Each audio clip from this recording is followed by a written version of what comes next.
नमस्कार दोस्तों, आप सबका स्वागत है फिर से मेरे YouTube चैनल के ऊपर। और दोस्तों, आज हम चर्चा करेंगे कि आगे आने वाला हफ़्ता किस तरीके का रह सकता है, क्या पॉसिबिलिटी हो सकती हैं अगले हफ़्ते में, हमारे डाटा पॉइंट्स क्या सजेस्ट कर रहे हैं, मार्केट जो है चल रही है वो क्यों चल रही है ऐसी, और ये कब तक चलेगी। ये सब चीज़ जो है हम आज की वीडियो में डिस्कस करने जाएंगे। इस वीडियो को लास्ट से ज़रूर देखिएगा दोस्तों, क्योंकि यहाँ पर बहुत इंपॉर्टेंट इन्फॉर्मेशन आपको मिलेगी आखिरी तक वीडियो देखेंगे तो। और डेफिनेटली आपको लर्निंग भी मिलेगी, और मैं आपको आज अपने डाटा पॉइंट्स भी दिखाऊंगा, ठीक है, इस वाली वीडियो के अंदर। तो आपके लिए अपना ऑटोमेटेड सिस्टम क्रिएट करना बहुत ज़्यादा सिंपल हो जाएगा जब अगर आप मेरे डाटा पॉइंट्स को चेक करेंगे, ठीक है। और एक और बात दोस्तों, यहाँ पर जो हमारे चैनल का जो पर्पस है वो है आपको इंडिपेंडेंट बनाना, आपको खुद से अपनी एनालिसिस करना सिखाना, ठीक है। आप यहाँ पर जो है एनालिसिस किस तरीके से की जाती है वो चीज़ यहाँ पर आप देखेंगे तो ज़्यादा बेटर होगा। और बजाय इसके कि हमारा व्यू बेयरिश है या बुलिश है, उसके बजाय आप खुद ब खुद कुछ डाटा पॉइंट्स या फिर कुछ टेक्निकल एनालिसिस करना सीखेंगे तो वो ज़्यादा आपके लिए अच्छा होगा। मैं आपको पहले ही क्लियर कर दे रहा हूँ, ठीक है। और दोस्तों, यहाँ पर मैंने एक प्लेलिस्ट बनाई हुई है यहाँ पर अपने चैनल के ऊपर, लर्न टू एनालिसिस करके, ठीक है। ये लर्न टू एनालिसिस, इसके अंदर आपको बहुत सारी टाइप की एनालिसिस करने को सीखने को मिलेंगी खुद से। तो अगर आप इस वाली प्लेलिस्ट को भी देखते हैं तो आप सारी वीडियोस को देखेंगे इस प्लेलिस्ट के अंदर, तो डेफिनेटली दोस्तों आपको यहाँ पे एनालिसिस करने का, किस तरीके से एनालिसिस की जाती है वो भी आपको यहाँ पे देखने को मिल जाएगा, ठीक है दोस्तों। तो चलिए अभी हम चलते हैं आगे आने वाले हफ्ते की तलाश करते हैं। दोस्तों, यहाँ पर क्या है कि मैंने ये राइजिंग वेज एक पैटर्न मैंने आपको पुराने वीडियो के अंदर बताया था। अब यहाँ पे बहुत सारी अफवाहें उड़ाई जा रही हैं मार्केट के अंदर, और मुझे भी मैसेजेस आ रहे हैं कि भाई राइजिंग वेज तो है जो है ब्रेक हो गया, अब मार्केट ऊपर की तरफ जाएगी। और राइजिंग वेज का जो पैटर्न है वो दोस्तों ब्रेक हो चुका है। तो अभी हम चेक कर लेते हैं कि जो अफवाहें उड़ाई जा रही हैं ये क्या ये सही हैं या फिर नहीं सही हैं, ठीक है दोस्तों। यहाँ पर हम चेक कर लेते हैं। यहाँ पर देखिए, मैं इसको चार्ट को बड़ा कर लेता हूँ, और यहाँ पर ये राइजिंग वेज पैटर्न जो है आपको यहाँ पे ऑलरेडी हमने पैटर्न जो है बनाया हुआ है ब्लैक कलर की लाइन से। और देख लीजिए आप यहाँ पर ये क्या पैटर्न ब्रेक हुआ है या फिर नहीं हुआ है, ठीक है। आपको यहाँ पे खुद ब खुद समझ में आ जाएगा, ठीक है। वो कैसे समझ में आएगा, देखिए ये राइजिंग वेज की अपर लाइन है जो कि ब्लैक कलर से यहाँ पे बनाई हुई है मैंने। और आप चेक कर लीजिए, यहाँ पे ये कैंडल पूरी की पूरी इस लाइन के ऊपर नहीं बनी, इसका जो लोअर पार्ट था वो इस लाइन के नीचे था। सेकंड कैंडल जो है वो भी इसका लोअर पार्ट लाइन के नीचे था। थर्ड कैंडल जो है वो भी इसका लोअर पार्ट लाइन के नीचे था। फोर्थ कैंडल जो है वो भी इसका लोअर पार्ट लाइन के नीचे था। और फिफ्थ कैंडल जो थी वो भी उसका लोअर पार्ट लाइन के नीचे ही था दोस्तों। दूसरी चीज़, इसका मतलब ये है कि यहाँ पर राइजिंग वेज अगर टूट गया है, ब्रेक हो गया है, तभी मार्केट ऊपर जाएगा, मैंने आपको पहले ही बताया था। लेकिन अभी भी राइजिंग वेज जो है पैटर्न फॉलो हो रहा है, ये ब्रेक नहीं हुआ है। This is for your kind of information, ठीक है। तो आप दोस्तों यहाँ पर इस जो अफवाहें फैलाई जा रही हैं इसको आप खुद चेक कीजिए, और ये सही अफवाहें हैं या फिर ये टूटा है सही में या नहीं टूटा है, इसका आप खुद डिसीज़न ले लीजिए, ठीक है। अब दोस्तों आगे चलते हैं। ये राइजिंग वेज जो होता है मैंने आपको बताया भी था, और आप गूगल का पैटर्न गूगल पे जाके सर्च कीजिएगा, ये राइजिंग वेज का जो पैटर्न है ये किस तरीके का होता है। ये मैं आपको बता दे रहा हूँ पहले से ही कि ये एक बेयरिश ट्रेंड की शुरुआत होती है, ठीक है। बेयरिश ट्रेंड की शुरुआत होती है, ठीक है। अब इसमें कितना टाइम लगेगा बेयरिश ट्रेंड की शुरुआत होने में, ये बेयरिश संकेत है, डेफिनेटली है, ठीक है। अब ये राइजिंग वेज जो है एक्चुअली में होता क्या है, राइजिंग वेज जब भी अपर ट्रेंड के ऊपर, अपर लाइन के ऊपर जब टच करता है तो यहाँ पर राइजिंग वेज के पैटर्न के हिसाब से मार्केट वहाँ पे नीचे आती है, डेफिनेटली आती है, और यहाँ पे मार्केट नीचे ज़रूर आएगी, ठीक है। लेकिन दोस्तों यहाँ पर कितना टाइम लगेगा या फिर कितना टाइम नहीं लगेगा, ये दोस्तों यहाँ पर कहना थोड़ा सा डिफ़िकल्ट है। लेकिन हाँ, मार्केट की ट्रेंड क्या होगा ये कंफर्म है कि यहाँ पर राइजिंग वेज जब तक ब्रेक नहीं होता है और तब तक ये मार्केट नीचे ही जाएगा। और दोस्तों राइजिंग वेज ब्रेक कैसे होगा ये भी आप समझ लीजिएगा।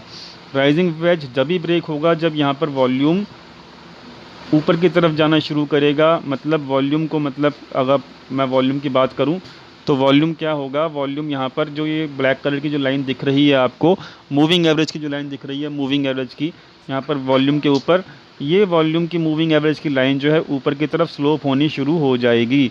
अगर यहाँ पर ऐसा होगा तो डेफिनेटली यहाँ पर वॉल्यूम जनरेट होगा, और वॉल्यूम जनरेट होगा तभी ये क्या कहते हैं, राइजिंग वेज पैटर्न जो है ब्रेक हो सकता है। अदरवाइज़ ये राइजिंग वेज पैटर्न जो है ब्रेक नहीं होगा बिना वॉल्यूम के। ये भी आप बात याद रखिएगा, ये भी आपके लिए लर्निंग पॉइंट ऑफ व्यू से मैंने आपको बता दिया है। ठीक है दोस्तों, तो यहाँ पर राइजिंग वेज पैटर्न ब्रेक नहीं हुआ है, मैंने आपको पहले क्लियर कर दिया। दूसरी चीज़, ये एक बेरिश पैटर्न है, ये भी क्लियर कर दिया। और तीसरी चीज़, यहाँ पर वॉल्यूम अभी भी नहीं है, ये भी हमने आपको क्लियर कर दिया। तो यहाँ पर प्राइस एक्शन के हिसाब से अभी भी राइजिंग वेज के अंदर फंसा हुआ है प्राइस एक्शन, और यहाँ पर एक बेरिश व्यू यहाँ पे अभी भी प्राइस एक्शन के ऊपर है। ऊपर से वॉल्यूम भी जो है यहाँ पर प्राइस एक्शन के साथ जब हम इसको कोरिलेट करेंगे तो ये वॉल्यूम भी जो है अभी भी बेरिश है, क्योंकि यहाँ पर वॉल्यूम की जो लाइन है वो नीचे की तरफ स्लोप कर रही है 20 डेज़ के मूविंग एवरेज के। ठीक है दोस्तों, तो यहाँ पर प्राइस एक्शन और वॉल्यूम दोनों के दोनों यहाँ पर बेरिश सिग्नल अभी भी दे रहे हैं। ठीक है दोस्तों, अब हम चलते हैं आगे। अब हम टर्नओवर चेक कर लेते हैं डेरिवेटिव सेक्शन का और इक्विटी कैश सेगमेंट का। ठीक है दोस्तों, तो यहाँ पर क्या है, यहाँ पर मैं आपको इक्विटी का टर्नओवर की जो शीट है यहाँ पर मैं आपको पहले दिखाता ही था। अब मैंने क्या किया है, यहाँ पर इसके अंदर निफ्टी को भी प्लॉट कर दिया है, ताकि आप सहूलियत से आप यहाँ पे निफ्टी और टर्नओवर का दोनों का एक साथ यहाँ पे हमारी स्क्रीन के ऊपर चेक कर पाएँ। ठीक है दोस्तों, यहाँ पर क्या है कि आप खुद चेक कर सकते हो, और यहाँ पर ये डाटा भी मैंने यहाँ पे प्लॉट किया हुआ है आपकी सहूलियत के लिए। ये है डेली का टर्नओवर, पर डे का टर्नओवर। इसको मैंने एवरेज टर्नओवर में कन्वर्ट करने के बाद ये एवरेज टर्नओवर को मैंने यहाँ पे प्लॉट कर दिया है, और साथ में मैंने निफ्टी को भी लिया है। निफ्टी का चार्ट भी यहाँ पे आपको दिख जाएगा, तो आप खुद से भी यहाँ पर क्या कहते हैं प्लॉट कर सकते हैं इस चीज़ को। ये कोई ज़्यादा बड़ी बात है नहीं। और एवरेज टर्नओवर कैसे का डाटा आपको कहाँ से मिलेगा वो मैं आपको ऑलरेडी बता चुका हूँ। ठीक है, अपनी पुरानी वीडियोस के अंदर, तो आप जाके वहाँ पे चेक कर सकते हो। तो दोस्तों यहाँ पर क्या है, यहाँ पर आपको क्लियर सिग्नल मिल रहा है, मैं आपको दिखा भी देता हूँ कि देखिए यहाँ पर जब टर्नओवर इंक्रीज़ होता है, ठीक है, तो निफ्टी इंक्रीज़ होता है। तो ये क्या होता है, ये एक रियल मूव होता है। ठीक है, इसमें कोई दिक्कत नहीं है, ये एक रियल मूव होता है। लेकिन जब टर्नओवर डिक्रीज़ होता है और उसके बावजूद भी क्या कहते हैं निफ्टी इंक्रीज़ होता है, तो ये दोस्तों एक फ़ेक मूव होता है, ये एक स्पेकुलेटिव मूव होता है जो फ़िलहाल चल रहा है। और ये चीज़ आपको समझनी ही पड़ेगी। ये फ़ेक मूव किस दिन नीचे गिरना शुरू हो जाएगा आपको समझ में भी नहीं आएगा, और आप वहाँ पे अगर यहाँ पे इस लेवल के ऊपर बाइंग करोगे जो कि अभी चल रहा है, डेफ़िनेटली यहाँ पर आपको धोखा मिलेगा। इस चीज़ को आपको समझना पड़ेगा ही पड़ेगा। अदरवाइज़ नहीं समझना चाहते तो कोई दिक्कत नहीं है, मेरा काम है केवल आपको आगाह करने का।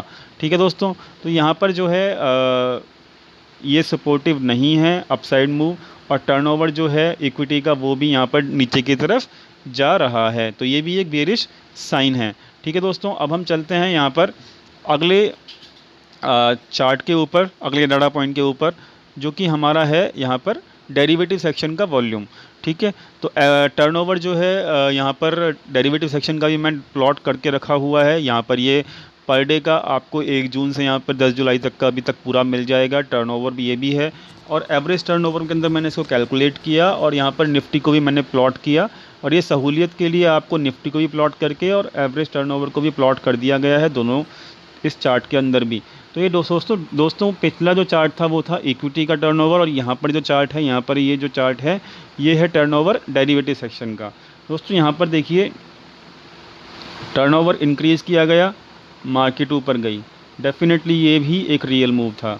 ठीक है दोस्तों, अब यहाँ पर ये देखिए यहाँ पर क्या हो रहा है कि ये जो है आपका टर्नओवर डिक्रीज़ हो रहा है लेकिन मार्केट ऊपर जा रही है। ये भी एक फ़ेक मूव की पहचान होती है, और आप इस चीज़ को समझ लीजिए कि ये अभी जो है ये भी अभी तक जो भी मार्केट में चल रहा है वो एक फ़ेक मूव ही चल रहा है, वो एक स्पेकुलेटिव मूव है। और ये मूव जो चल रहा है अपसाइड, ये अभी भी यहाँ पर कोई भी डायरेक्शन नहीं है कि आपका इक्विटी टर्नओवर या फिर डेरिवेटिव टर्नओवर के अंदर कोई भी इम्प्रूवमेंट यहाँ पर मुझे अभी तक नहीं दिखाई दे रहा, और अभी भी मैं इसको फेक मूव या स्पेकुलेटिव मूव ही समझूंगा, और अभी भी यही चीज़ मेरे को इंडिकेशन मिल रही है। ठीक है दोस्तों, यहाँ पर जो है आपको बुलिश होने की ज़रूरत नहीं है, आप यहाँ पर वेट कर सकते हैं। अब आप कहेंगे कि यहाँ पे हम क्या करें, बुलिश ना हो, बेरिश अभी मार्केट खुद नहीं हो रही है, तो हम करें क्या दोस्तों? यहाँ पर पेशेंस रखिए और कोई ट्रेड मत लीजिए, कम से कम इंडेक्स के अंदर। ठीक है, मैं पिछले 2 दिन से इंडेक्स के अंदर कोई भी खुद से ट्रेड नहीं कर रहा हूँ, क्योंकि मैं कभी भी फेक मूव और स्पेकुलेटिव मूव को ट्रैक नहीं करता, और उसके बेसिस के ऊपर जब मेरे को डाटा मेरे पॉइंट ऑफ व्यू बता रहे हैं कि यहाँ पर एक बेरिश व्यू है मार्केट का, बट फिर भी मुझे पता है मार्केट ऊपर जा रहा है। और ऊपर कितना गया मार्केट पिछले 1 हफ्ते से देखिए यहाँ पर 150 पॉइंट की रेंज के अंदर ही है। ठीक है, मार्केट जो है 150 पॉइंट की रेंज के अंदर ही है पिछले 1 हफ्ते से, अगर आप जाके देखोगे तो मार्केट ऊपर भी ज़्यादा नहीं जा रहा है, लेकिन यहाँ पर आपको बुलिश बनाया जा रहा है जानबूझकर, क्योंकि यहाँ पर एफआईआईज़ कुछ एक्टिविटी ज़्यादा नहीं कर रहे। रिटेल ट्रेडर्स के पास उतना पैसा है नहीं कि वो मार्केट को बहुत तेज़ी से ऊपर लेके जा सकें, और यहाँ पर ये जो है केवल रिटेल ट्रेडर की देन है कि मार्केट मात्र 1 हफ्ते के अंदर 150 पॉइंट ही मूव कर पाया। अब आप 150 पॉइंट को कैसे कैप्चर करना चाहें 1 हफ्ते के अंदर, ये आपकी प्रॉब्लम है। अगर आप चाहें तो कर सकते हैं, लेकिन आपको ये समझना पड़ेगा कि ये जो है आपको 150 पॉइंट जो है ये एक फेक मूव है और ये एक स्पेकुलेटिव मूव है।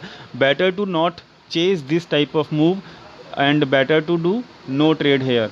यहाँ पर आपका कोई भी ट्रेड नहीं बनता है, और मैंने पिछले 2 दिन से मतलब थर्सडे और फ्राइडे को मैंने कोई भी ट्रेड इंडेक्स के अंदर पर्सनली नहीं लिया है। I am just waiting and watch.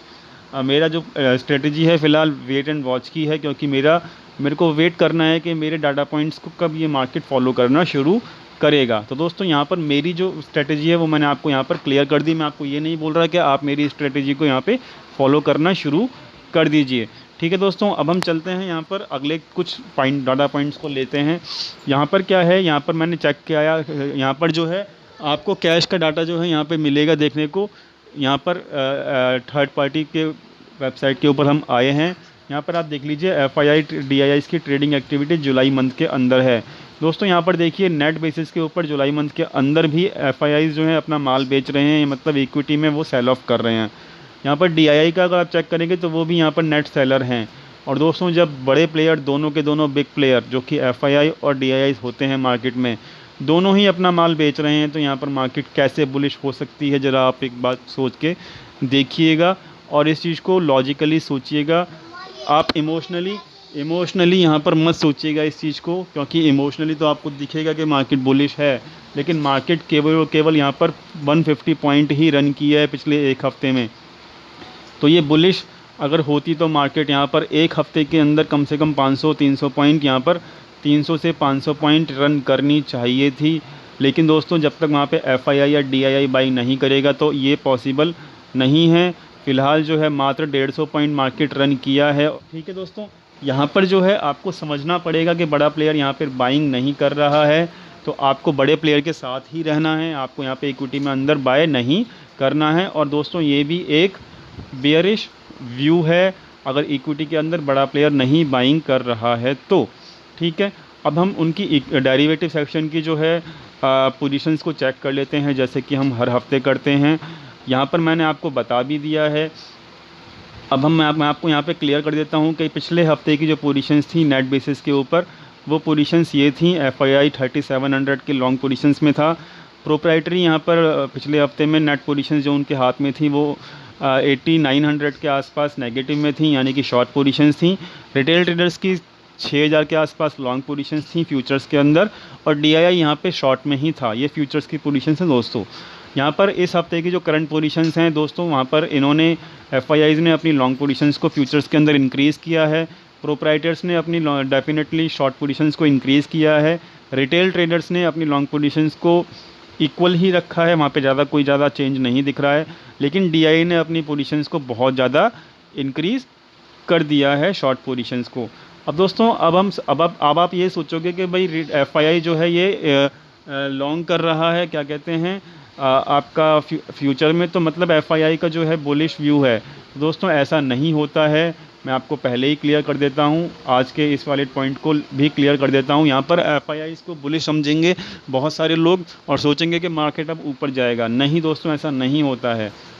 यहाँ पर एफआईआई बुलिश नहीं है। यहाँ पर आपको इक्विटी के साथ इसकी एक्टिविटी को जज करना पड़ेगा और इक्विटी के साथ इसको कोरिलेट करना पड़ेगा। अब आप देखिए यहाँ पर एफआईआईज़ क्या कर रहे हैं, वो उस इक्विटी में सेल ऑफ कर रहे हैं, ठीक है। तो अब सेल ऑफ कर रहे हैं वो इक्विटी में, इसलिए जो सेल कर रहे हैं मतलब कैपिटल को, मतलब सॉरी, इक्विटी की कैपिटल जो है वो अपना सेल ऑफ कर रहे हैं वहाँ पर।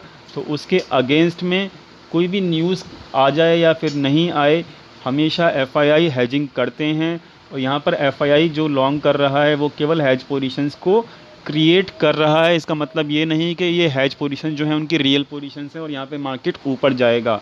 आपको ये समझना पड़ेगा, इक्विटी में सेलिंग चल रही है तो उसके अगेंस्ट में यहाँ पे एफआईआई जो है फ्यूचर्स के अंदर जो है हेज पोजीशंस क्रिएट कर रहा है। और हेज पोजीशंस क्रिएट की जाती हैं हमेशा अपोजिट डायरेक्शन के अंदर ही। तो यहाँ पर सेल ऑफ चल रहा है इक्विटी के अंदर एफआईआई का, और यहाँ पर जो है बाइंग चल रही है। यानी कि सिंपल सी हमको इंडिकेशन मिल रहा है कि यहाँ पर एफआईआई फ्यूचर्स के अंदर हेज कर रहा है अगेंस्ट इक्विटी सेलिंग, ठीक है। तो ये क्लियर हो गया। यहाँ पर इसका मतलब ये नहीं कि अब यहाँ पर एफआईआई बुलिश हो गया, यहाँ पर हेज पोजीशंस हैं, मैं आपको बार बार बता रहा हूँ।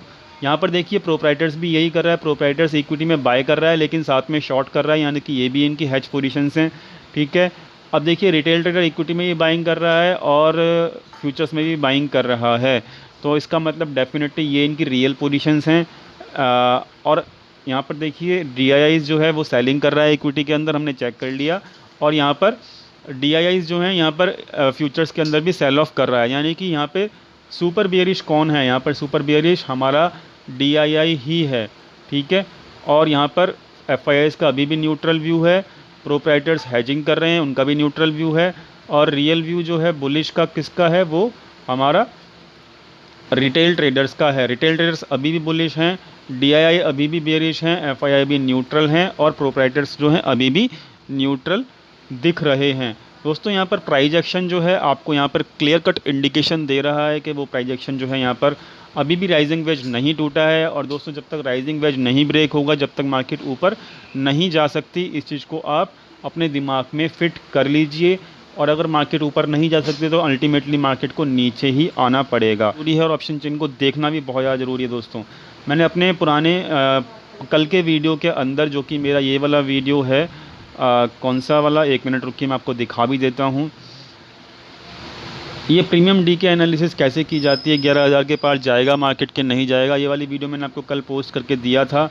इस वीडियो के अंदर मैंने आपको बताया था कि जो करंट वीक की जो ऑप्शन चेन है, जो 16 जुलाई की जो ऑप्शन चेन है, वहाँ पर कौन एक्टिव है। वहाँ पर मैंने आपको पहले ही बता दिया था कि 10,800 के ऊपर आपका यहाँ पर जो है पड़ला भारी जो दिख रहा है वो कॉल राइटर्स का नज़र, यहाँ पे कॉल राइटर्स ज़्यादा एक्टिव हैं और यहाँ पर पुट राइटर्स जो हैं ज़्यादा एक्टिव नहीं हैं, ठीक है दोस्तों। तो यहाँ पर आपको यहाँ पर पहले ही मैंने क्लियर कर दिया है, और आपको देखना भी पड़ेगा कि यहाँ पर पुट बाइंग की जा रही है, बहुत हैवी पुट बाइंग है, साथ में कॉल राइटिंग भी हो रही है। तो ये एक डेफिनेटली एक बेयरिश व्यू नज़र आ रहा है ऑप्शन चेन के ऊपर फ़िलहाल, जो हमारी इस वीक की ऑप्शन चेन है। और यहाँ पर किसी ने 10,000 के ऊपर राइटिंग भी थोड़ी बहुत कर रखी है, ठीक है दोस्तों। तो यहाँ पर 10,800 के ऊपर अभी भी यहाँ पर पूरी की पूरी पुट राइटिंग एग्जॉस्ट है, जो कि मैंने आपको पुरानी वीडियोस के अंदर बताया था। अभी भी लोगों को नहीं लग रहा कि 10,800 के ऊपर मार्केट जा सकता है। ऑप्शन चेन बेयरिश है यहाँ पर। और मैं आपको यहाँ पर अपनी इस वाली ऑप्शन चेन का जो ग्रेविटेशनल पॉइंट है, मैंने जो ये कॉन्सेप्ट पढ़ा है, ग्रेविटेशनल पॉइंट बोला जाता है उसको मार्केट के अंदर, ऑप्शन चेन के अंदर। तो मैंने जिस बुक के अंदर पढ़ा था वो यहाँ पर ग्रेविटेशनल पॉइंट उसको बोला जाता है। लेकिन कुछ यहाँ पर यूट्यूबर्स जो हैं वो यहाँ पर इसको मैक्स पॉइंट भी बोलते हैं दोस्तों। तो ग्रेविटेशनल पॉइंट जो है और मैक्स पॉइंट जो है दोनों सेम चीज़ होती हैं। और मैक्स पॉइंट मैं अगर बोलूँ तो मैक्स पॉइंट फ़िलहाल इस वाली ऑप्शन चेन का जो है फ़िलहाल 10,800 यहाँ पर बना हुआ है। यानी कि 10,800 पहले हमको चेक करना पड़ेगा क्या बताता है। 10,800 पे बताता है कि यहाँ पर कॉल राइटर्स बहुत ज़्यादा एक्टिव हैं। तो मैक्स पॉइंट जो है वो भी हमारा यहाँ पे बेयरिश सिग्नल दे रहा है, ठीक है दोस्तों। और अभी हम चलते हैं अपना मंथ एंड की ऑप्शन चेन भी चेक कर लेते हैं। मंथ एंड के अंदर ऑप्शन चेन अगर आप देखोगे तो यहाँ पर भी आपको एक बेयरिश साइन दिखेगा। और कैसे दिखेगा वो मैं आपको क्लियर कर देता हूँ। यहाँ पर मंथ एंड के अंदर देखिएगा 10,800 के ऊपर सारी की सारी पोजीशंस जो हैं अनवाइंड होनी शुरू हो चुकी हैं, और 10,800 के ऊपर टोटल ओआई भी देखोगे तो वो प्रॉमिसेबल नहीं है। वो भी यहाँ पर किसी को पता नहीं, मतलब यहाँ पर किसी को भी नहीं लगता कि 10,800 के ऊपर मार्केट जा सकता है। ठीक है, तो यहाँ पर आपको ये समझना पड़ेगा कि 10,800 के ऊपर ना तो मंथ एंड के अंदर बन रही हैं पोजीशंस और ना ही क्या कहते हैं वीक के अंदर बन रही हैं। और यहाँ पर आप देख सकते हो कि मंथ एंड के अंदर जो मैक्स पॉइंट है वो दोस्तों अभी भी 10,000 के ऊपर तैयार है और 10,000 के ऊपर अभी भी खड़ा हुआ है। तो यहाँ पर अगर 10,000 के ऊपर मैक्स पॉइंट है और मंथ एंड का, तो डेफिनेटली मार्केट नीचे की तरफ ट्रेंड आने वाले कुछ दिनों का रहने वाला है और मैक्स पॉइंट के आसपास ही हमारी मंथ एंड की क्लोजिंग होगी। जो भी मैक्स पॉइंट फ़िलहाल मंथ एंड का हमको दिखेगा आगे आने वाले हफ्ते के अंदर। मैक्स पॉइंट की अपडेशन जो है आपको मैं अपने टेलीग्राम चैनल के ऊपर करता रहूँगा लाइव मार्केट के ऊपर, और लाइव मार्केट के अंदर मैं आपको हेल्प करता रहूँगा टेलीग्राम चैनल के ऊपर। और मेरा जो व्यू है अभी भी इस हफ्ते का बेयरिश है, और मेरा व्यू जब तक बुलिश नहीं होगा दोस्तों, जब तक यहाँ पर मेरे को ये राइजिंग वेज पैटर्न ब्रेक होता हुआ नज़र नहीं आएगा। और जिस दिन मुझे यहाँ पर मेरा राइजिंग वेज पैटर्न ब्रेक होगा तो उसके कंडीशन में ही मार्केट जो है आपका 11,000 के आसपास पहुँचेगी। कंडीशन बस यही है, जब ये राइजिंग वेज पैटर्न टूटेगा तभी मार्केट ये पहुँचेगी। साथ में 11,000 पहुँचने के लिए मार्केट को वॉल्यूम भी चाहिएगा, जो कि आना बहुत ज़रूरी है अपकमिंग डेज़ के अंदर। तो मैं यहाँ पर जो है बुलिश होने को रेडी हूँ, लेकिन उसकी कंडीशन ये है कि यहाँ पर वॉल्यूम होना चाहिए, साथ में ये राइजिंग वेज का पैटर्न भी ब्रेक होना चाहिए, जो कि अभी तक नहीं हुआ। और जब तक ये नहीं होता जब तक मैं अपना व्यू बेयरिश ही रखूँगा। और दोस्तों मेरी कोई सलाह नहीं है कि आप इस व्यू के बेसिस के ऊपर अपना कोई ट्रेड या फिर कोई भी इन्वेस्टमेंट करें। मेरी बस आपको यही सलाह है कि अभी आप वेट एंड वॉच करें, और कैपिटल सेव करना भी बहुत ज़्यादा ज़रूरी है, ताकि हम उस कैपिटल को आगे अपने आने वाले टाइम के अंदर यूज़ करके उसका बेनिफिट उठा सकें। स्पेकुलेटिव मूव को मैं पर्सनली ट्रैक नहीं करता, और मैंने आपको बता दिया अपनी स्ट्रेटेजी कि मैं यहाँ पर पिछले 2 दिन से इंडेक्स के अंदर कोई भी ट्रेड नहीं कर रहा हूँ। दोस्तों यहाँ पर आपको कुछ भी नया सीखने को मिला हो और आपको समझ में आया हो कि भाई यहाँ पर हमारी किस तरीके से एनालिसिस की जाती है, तो दोस्तों यहाँ पे वीडियो को ज़रूर लाइक कीजिएगा, और एक छोटी सी रिक्वेस्ट है कि चैनल को सब्सक्राइब कीजिएगा और बेल नोटिफिकेशन को दबाना बिल्कुल मत भूलिएगा, ताकि कोई भी यहाँ पर आपको वीडियो अपलोड होती है तो उसका नोटिफिकेशन तुरंत आपको अपनी ईमेल या ऐप के ऊपर मिल जाए। दोस्तों हम मिलते हैं अगली वीडियो के अंदर, और तब तक के लिए थैंक यू सो मच।